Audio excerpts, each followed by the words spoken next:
Salut les amis, bienvenue sur la chaîne du Koala. Aujourd'hui, je ne suis pas du tout à la maison, je passe la journée à la campagne. Et on va pas parler de Pokémon ni de quoi que ce soit qui est dans le genre, on va parler animaux. Et oui, regardez, j'ai fait une petite trouvaille. Donc si vous ne saviez pas, eh bien cet animal, c'est un serpent, hein, une espèce de serpent, ça s'appelle un orvet. Voilà, les gens de la campagne connaissent en fait, les gens de la ville peut-être pas. C'est un tout petit serpent qui est tout à fait inoffensif. Vous pouvez l'attraper, hein. Il va pas du tout vous mordre. En fait, il a même pas de dents, si vous voulez. Il se nourrit de cloportes, quoi. Hein, bon. Et il a même pas de dents. Si vous êtes déjà fait, la mise au point ne veut pas se faire, mais c'est pas très grave. Si vous êtes déjà fait pincer par un lézard, bah, c'est exactement pareil. C'est ni plus ni moins un lézard sans pattes.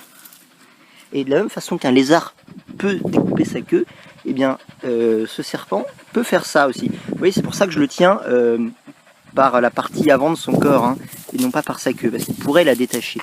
Et ce serait dommage parce qu'il est quand même beau. Voilà, donc vous pouvez les attraper, il y en a plein dans la campagne. Allez, souris! Ah, la mise au point! Bon, tant pis. Lui, il doit faire un peu plus de 20 cm, c'est un très gros spécimen. C'est des animaux qui sont petits, hein. Et elle est grosse, vous voyez, hop là. Jusque là, peut-être qu'elle avait déjà coupé sa queue, c'est pour ça qu'ici vous avez une différence de taille. Hop là, voilà, je suis en train de la relâcher. Yep, hop là, elle est partie, elle est allée s'enfuir. Je dis elle, je pense que c'est une femelle, puisqu'elle était très grosse et qu'elle devait avoir le ventre plein d'œufs, parce que ça pond des œufs. Vous savez que les serpents pondent des œufs, et ensuite, eh bien, les œufs éclosent.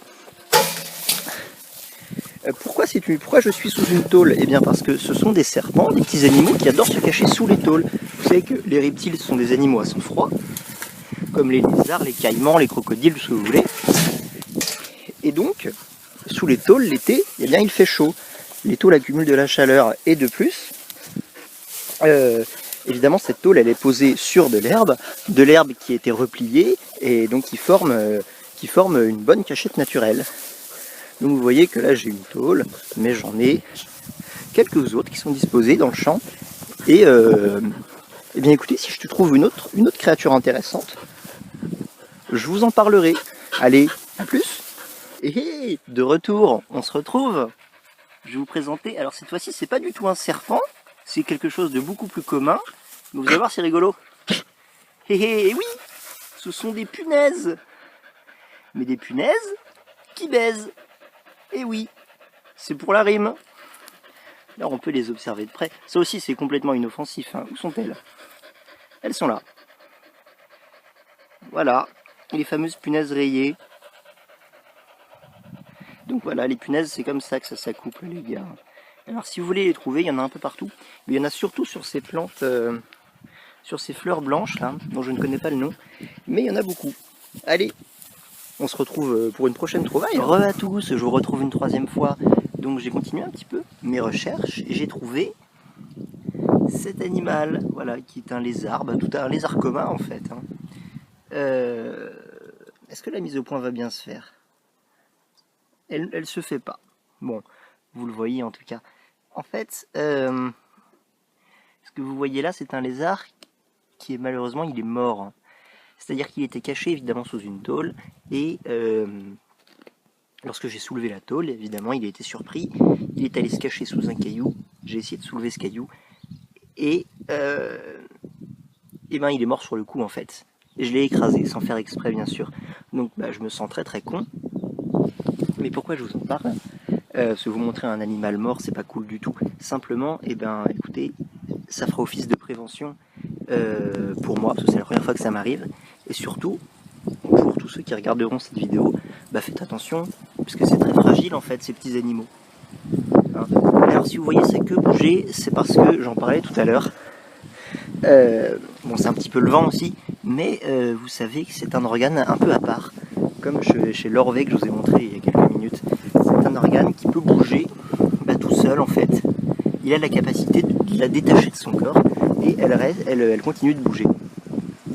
Ça c'est ce qui se passe quand il se fait agresser par un prédateur. C'est-à-dire qu'il coupe sa queue, hop, lui il s'enfuit, il a plus de queue, ça lui fait pas très, ça lui fait un petit peu mal, ça saigne un peu, mais sa queue va repousser, c'est pas grave, et la queue continue de bouger. Hop.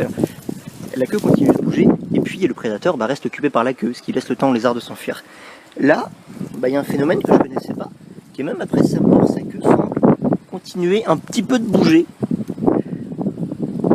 Bon. Donc on a appris quelque chose, et surtout, faites attention, hein, faites attention. Et moi aussi, je tâcherai de faire très attention à l'avenir. Donc je sais pas si ça va être la dernière partie. Écoutez, peut-être qu'on va se quitter sur cette rencontre un peu triste, mais qui nous aura appris au moins une leçon.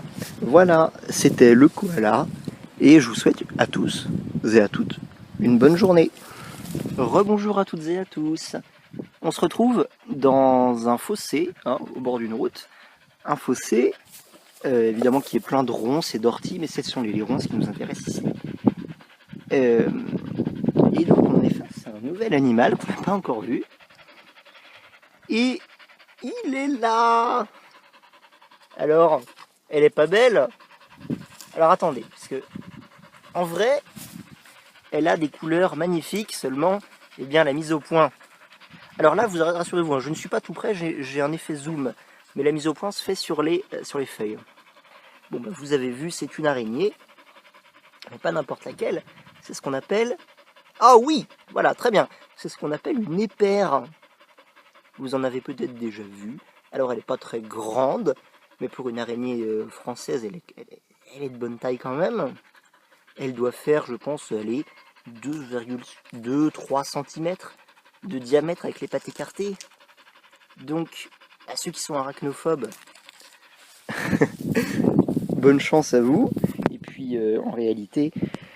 je vous conseille quand même de ne pas vous faire mordre. Parce que les araignées, évidemment, ça ne pique pas. Ça n'a pas de dard. Ça marche que dans le Seigneur des Anneaux. Non, les araignées, ça a des mandibules et ça a des crochets, voilà, comme les serpents. Qui s'appellent aussi des chélicères, je crois. C'est le nom scientifique. Donc, écoutez, cet animal, je pense qu'il est très beau. Et même si on en voit de temps en temps, là, peut-être que vous avez peur de vous en approcher. Sachez qu'elle va pas vous sauter dessus, hein. Elle ne vous sautera jamais dessus. Elle restera bien sagement sur sa toile. Néanmoins, ne mettez pas les doigts, évidemment. Alors là, je regarde s'il y en a d'autres peut-être, mais il faut s'approcher quand même pour les distinguer à travers le feuillage. Et écoutez, ça nous fait une 4e rencontre pour aujourd'hui, et je continue mes recherches. Salut les amis, je vous ai trouvé ce que je voulais trouver depuis l'autre jour. Une menthe religieuse. En fait, c'est tout à fait inoffensif. Vous pouvez les attraper, même si ça fait peur.